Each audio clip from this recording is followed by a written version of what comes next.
என்னுடைய ஜெபத்தை ஆண்டவர் கேட்கிறாரா, என்னுடைய கண்ணீரை கர்த்தர் காண்கிறாரா என்ற கேள்வி பல சந்தர்ப்பங்களில் எழுவது உண்டு.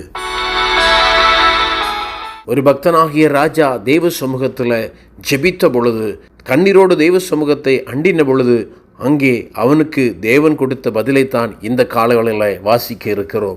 2 ராஜாக்கள் 20ஆம் அதிகாரம் 5ஆம் வசனத்தில், உன் விண்ணப்பத்தை கேட்டேன், உன் கண்ணீரை கண்டேன், இதோ நான் உன்னை குணமாக்குவேன்.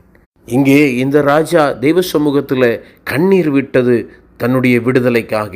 இந்த ராஜா தேவ சமூகத்தில் ஜெபிப்பதும் தன்னுடைய சரீரத்தில் ஒரு விடுதலை கிடைக்கும்படியாக, தன்னுடைய மரண தீர்ப்பு மாற்றி எழுதப்படும்படியாக தேவ சமூகத்தில் ஜெபிக்கிறார். எந்த காரியத்திற்காக நீங்கள் ஜெபிக்கிறீர்களோ, எந்த காரியத்திற்காக நீங்கள் கண்ணீர் வடிக்கிறீர்களோ, அதே காரியத்திற்கான பதில் தேவ சமூகத்திலிருந்தே உங்களுக்கு கிடைக்கும். ஒரு மனிதன் ஜெபிக்க தொடங்குவான் என்றால் அவன் ஜெயிக்க தொடங்கினான் என்றுதான் அர்த்தம். எத்தனை ஆழமான படுகொலியின் தோல்வி என்றாலும் ஒரு மனிதன் ஜெபிக்க கற்றிருந்திருப்பான் என்றால் நிச்சயமாக அந்த ஜெபம் அவனை ஜெயிக்க செய்திடும். வேத புத்தகத்திலே யாபேஸ் என்கிற ஒரு துக்க புத்திரனை குறித்து வாசிக்க முடியும்.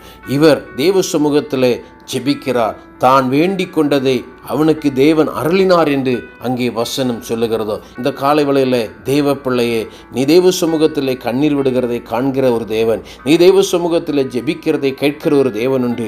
நீங்கள் ஜெபித்து கொண்டிருக்கிற காரியத்தின் மீது, நீங்கள் கண்ணீர் வடித்து கொண்டிருக்கிற காரியத்தின் மீது, நீங்கள் துக்கப்படுகிற காரியத்தின் மீது நிச்சயமாக நீங்கள் தேவ சமூகத்திலிருந்து பதிலை பெற்றுக்கொள்வீர்கள். கர்த்தர் அந்த காரியத்தில் உங்களுக்கு பதிலை தருவார். உங்கள் கண்ணீரை துடைப்பார், உங்களுடைய துக்கத்தை மாற்றுவார், நீங்கள் வேண்டிக் கொண்டதை உங்களுக்கு அருளி செய்வார். கர்த்தர் இந்த காலை வேளையிலே உங்களை ஆசீர்வதிப்பாராக.